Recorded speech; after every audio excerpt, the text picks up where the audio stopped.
evening. Thank you for joining us. The woman that was the center of an FBI investigation that brought agents to Mercer County this week is now in police custody.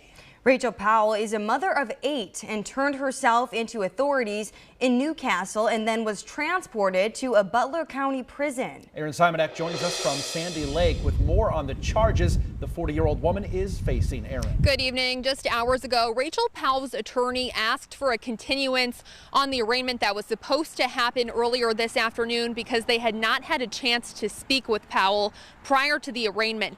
Now, her federal charges do include obstruction, depredation, or the looting of government property, entering a restricted building, and entering a restricted building with a dangerous weapon.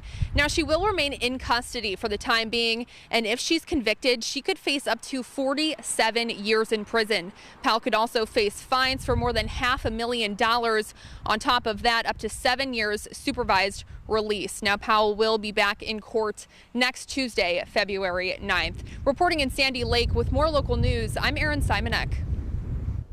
According to the FBI, there's plenty of video evidence that puts Powell front and center in the attack on the Capitol building. Matt Stone outlines the federal charges against Powell as well as the evidence they plan to use against her in court.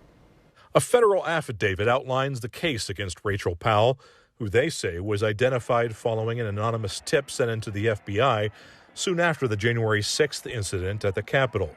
The affidavit outlines with pictures a case against Powell, who investigators say instructed others how to further gain control of the Capitol building, as well as herself forcing entry into the building by breaking windows and ramming doors.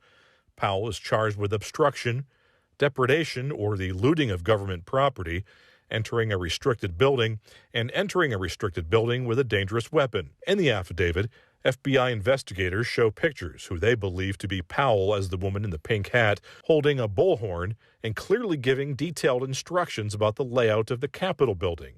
She is heard stating they should coordinate together if you are going to take this building, and they have another window to break.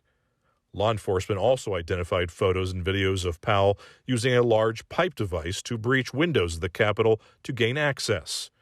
One photo in the affidavit in particular shows Powell violently ramming a window of the Capitol, according to the FBI. The case also mentions an interview with Powell she did for the New Yorker magazine, where she said, quote, "Listen, if someone doesn't help and direct people, then do more people die?" As part of that interview, she told a reporter, quote, "I was not part of a plot, organized, whatever. I'm a mom with 8 kids. That's it." With more local news, I'm Matt Stone.